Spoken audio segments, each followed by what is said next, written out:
Level 1, $20,000. You make $10 an hour. You know this not because you calculated it, but because the number follows you everywhere.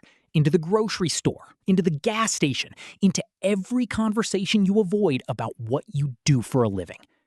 After taxes, you take home roughly $1,400 a month. Today, we're going to walk through 9 levels of income, from $10 an hour all the way to $1 million a year, and what each one actually does to your daily life, your relationships, and the person you become. Not the spreadsheet version, the real one. My name is Jude. This is one of the most personal videos I've made. 9 levels, 1 continuous life. The real texture of what each income actually feels like to live inside. If you've ever wondered what's actually different about the next level up, stick around for all 9. Subscribe and hit like if any part of this hits close to home. Let's start at the bottom. $750 for a room. Not an apartment, a room in someone else's house with someone else's rules and someone else's noise through the wall at 2 a.m. You eat what costs less. Rice, ramen, whatever's on the bottom shelf. You stop pretending you choose these things. You don't choose. The number chooses for you. $10 an hour doesn't give you preferences. It gives you math. Your car has 190,000 miles on it. The check engine light has been on so long it feels like a feature. You put $20 of gas in at a time because filling the tank means skipping something else. Everything at this level is a trade. Gas or groceries, groceries or phone bill. Phone bill or the one pair of shoes falling apart since March. You're at the register, buying toothpaste and a loaf of bread. The card declines. Not because you're broke, because the 1140 hasn't cleared yet from the transfer you made this morning. You step aside, you open the app, you refresh it twice. The cashier waits, the person behind you waits. You feel something shrink inside you that has nothing to do with money. Your friends from high school split into 2 directions. Some went to college, some got better jobs. You see their lives on your phone while sitting in a parking lot eating a $5 meal between shifts. You don't hate them. You stop comparing, because comparing at $20,000 feels like staring at the sun. It doesn't help, it just burns. You Google jobs at midnight. Every listing that pays more wants experience you can't get without already being there. The trap isn't laziness, it's the loop. Work, pay, survive, repeat. And the thing that keeps you up isn't tonight. It's the fear that this loop is permanent, that this is just how it stays. The first rule: at $20,000, you don't manage money. Money manages you. Level 2, $35,000. The first salary that feels like stability. Not good money, real money. The kind with benefits and direct deposit and a title on your email signature that makes you feel like you belong somewhere. You move into your own apartment. Not a room, a full apartment. 1 bedroom, small kitchen, a door that locks behind you, and the silence on the other side belongs entirely to you. That silence feels like the most expensive thing you've ever owned. You can eat without calculating first. You fill your gas tank all the way, and the feeling of watching it hit full is something people at higher levels will never understand. You buy new shoes, not expensive, just new, and you wear them to work the next day with a posture that's slightly different than the day before. But $35,000 in a city that charges $1,200 for a 1-bedroom is still tight. You just don't feel the tightness every second anymore. It moved from your throat to your shoulders. Still there, just quieter. The panic of $20,000 is gone, replaced by something duller. A low awareness that one bad month could pull you back. You start noticing things you couldn't see at $20,000. People around you earning more, not much more, just enough that their weekends look different, their apartments look different, their stress looks different. You're not jealous, you're just aware now. You check your account on Fridays. Not panic, habit. The number's never exciting, but it's never terrifying either. That middle ground between exciting and terrifying is where $35,000 lives. And for the first time, you start thinking about what comes next. The second rule: $35,000 is the first time you stop surviving and start looking forward. And looking forward changes everything. Level 3, $50,000. You're average now. Not the version of average anyone dreams about, the version that means you landed where most people do. You're doing everything right. Degree, job, direct deposit every 2 weeks. And somehow, right feels ordinary. You have a one-bedroom in a decent neighborhood, a car with under 100,000 miles, a credit card you pay off most months. Your fridge is full, your bills are paid. You can go to dinner without checking your account first. That used to feel impossible. Now it feels normal. And normal is the problem. You run the numbers one night, $50,000 for the next 30 years. Same raises, same trajectory. The number at the end is survivable, not exciting, survivable. You stare at that projection and feel something you didn't expect. Not fear, disappointment. The kind that doesn't crash into you, it seeps in slowly, like cold through a window you can't find. Your coworker makes $80,000. Same hours, different department. You found out by accident, and now you can't unfind it.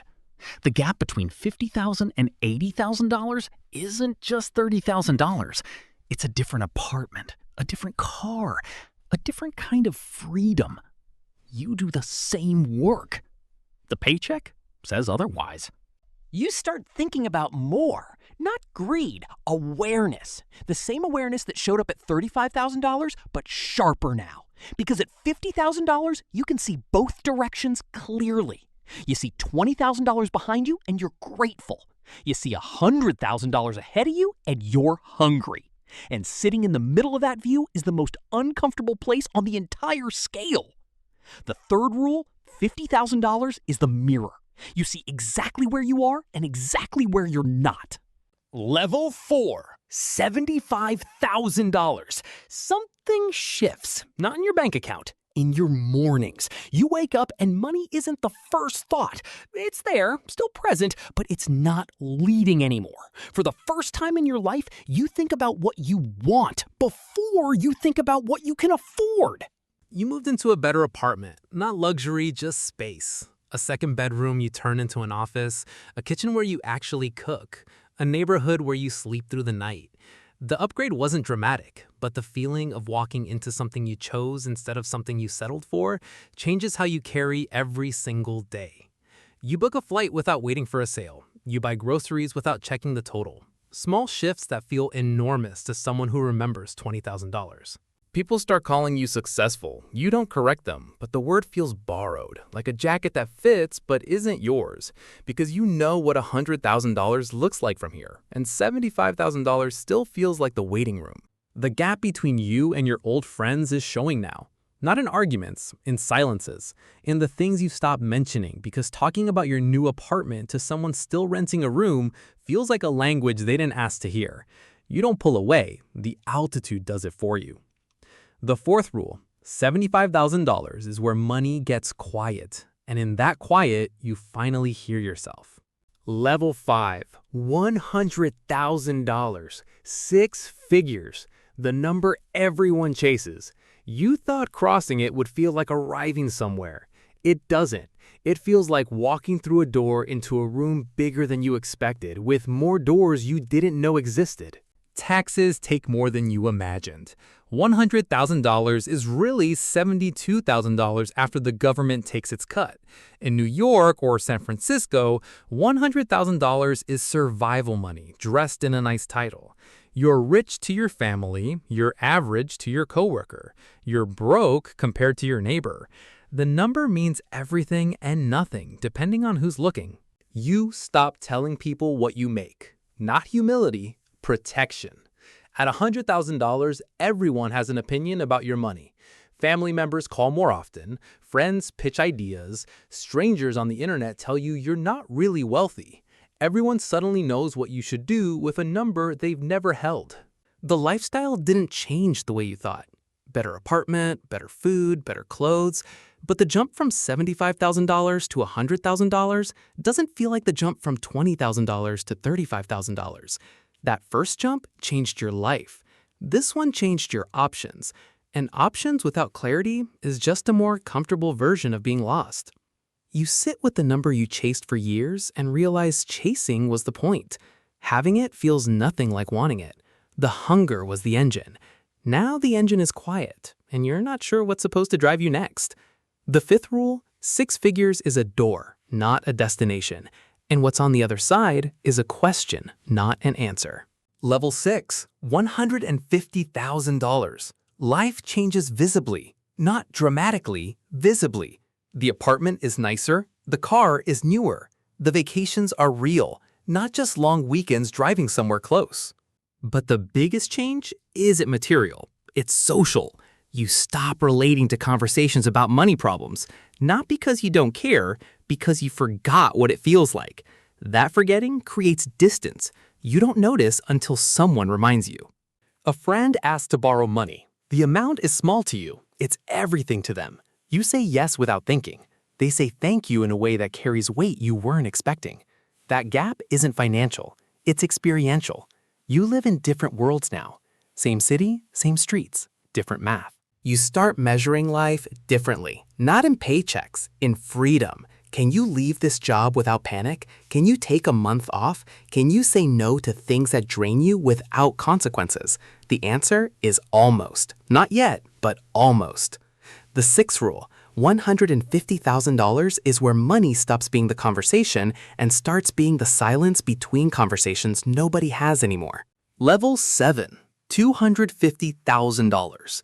Different world, different problems, different language. You talk about tax optimization, not tax refunds. Asset allocation, not savings accounts. Your accountant costs more than your first car. The people around you earn similar numbers, not by design, by gravity. Conversations shifted without anyone announcing it. Dinners where nobody checks the bill. Weekends where nobody suggests the cheap option. Not because anyone is showing off, because cost stopped being a variable in the equation. You stopped explaining your life to people who don't live at this altitude. Not arrogance, accuracy. The language doesn't translate. When you say, my tax situation is complicated to someone at $35,000, their eyes change. Not judgment, distance. The same distance you felt looking up from $20,000. Now someone is looking up at you with that same expression, and you understand both sides, which makes it lonelier, not less. The seventh rule, the higher the salary, the smaller the circle. And the smaller the circle, the quieter the room.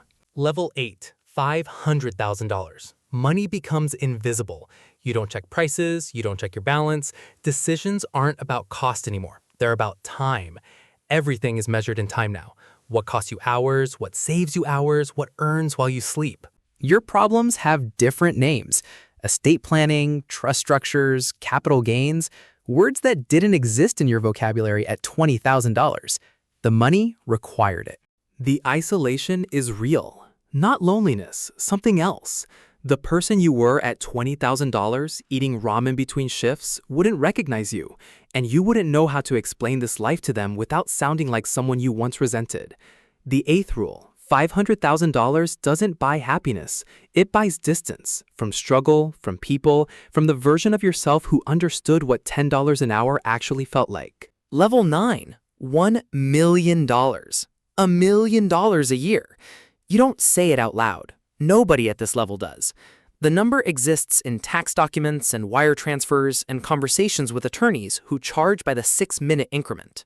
You walk into rooms where decisions are made, not because of fame, because your judgment and your capital are useful to the people already sitting there. That's a different kind of invitation, not social, structural.